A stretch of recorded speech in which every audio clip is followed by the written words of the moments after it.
বন্ধুরা, আপনারা জানেন কি জ্যোতিষ অনুসারে জন্মছকে বৃহস্পতি ভালো অবস্থানে থাকলে সেই জাতক জীবনে সুখ সমৃদ্ধি ও শান্তি লাভ করেন। হিন্দু ধর্মে সপ্তাহের প্রতিটি দিনই কোনো না কোনো দেবতার উদ্দেশ্যে নিবেদিত, আর বৃহস্পতিবার দিনটি হলো হরি নারায়ণের দিন। বৃহস্পতিবারে সব আচার মেনে লক্ষ্মী ও নারায়ণের পুজো করলে যেমন এই দুই দেবতার আশীর্বাদ লাভ করা যায়, তেমনই যদি বৃহস্পতি কোষ্ঠীতে শুভ অবস্থানে আসে তখন জীবন সুখ সম্পদ ও সমৃদ্ধিতে ভরে ওঠে। তাই এই বৃহস্পতিবারে কয়েকটি কাজ করলে কোষ্ঠীতে বৃহস্পতির অবস্থান ভালো করা যায়। বাস্তুশাস্ত্রেও সৌভাগ্য লাভ করতে বৃহস্পতিবারে কয়েকটি কাজ করার পরামর্শ দেওয়া হয়েছে। সেরকমই কিছু উল্লেখযোগ্য পরামর্শ নিয়ে আমি আজ এই ভিডিওতে কথা বলবো, যা জানলে এবং করতে পারলে সত্যিই আপনার ঘরে মা লক্ষ্মী কখন যে চুপিসারে এসে যাবেন বুঝতেই পারবেন না। সমস্ত আর্থিক সমস্যা কেটে গিয়ে টাকা আসতে শুরু করবে। তাই ভিডিওটি শেষ পর্যন্ত মন দিয়ে দেখতে থাকুন।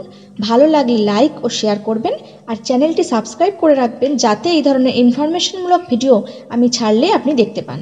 চলুন তাহলে জেনে নিই কী কী কাজ বদলে দিতে পারে আমাদের বৃহস্পতির অবস্থান। 1. বৃহস্পতিবার কয়েকটি নিয়ম মেনে চললে বিয়ের পথে বাধাও কেটে যায়।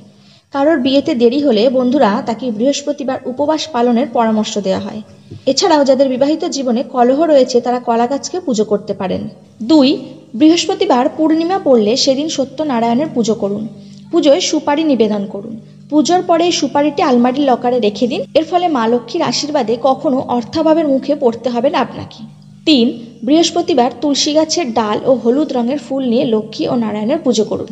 পুজোর পরে তুলসীর ডাল ও হলুদ ফুল আলমারির লকারে রেখে দিন।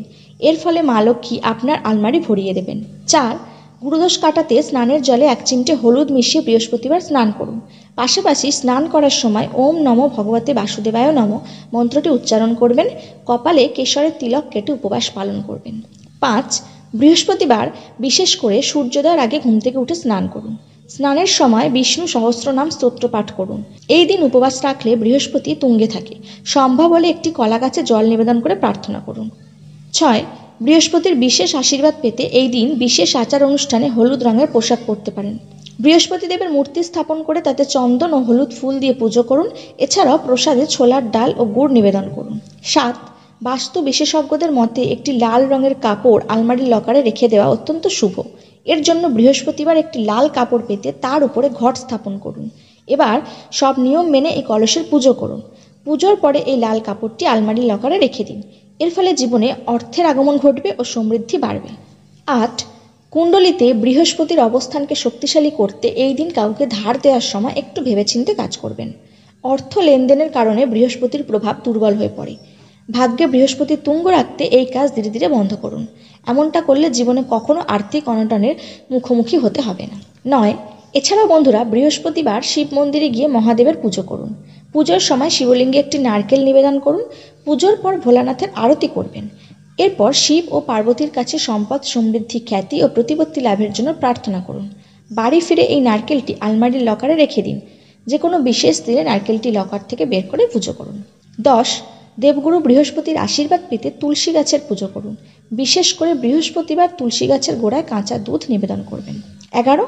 বৃহস্পতিবার কলা গাছকে অত্যন্ত শুভ বলে মনে করা হয়, তাই এই দিনে কলা খাবেন না। প্রসাদে যদি কলা থাকে তাহলে তা তুলে রেখে দিন, পরের দিন খেতে পারেন।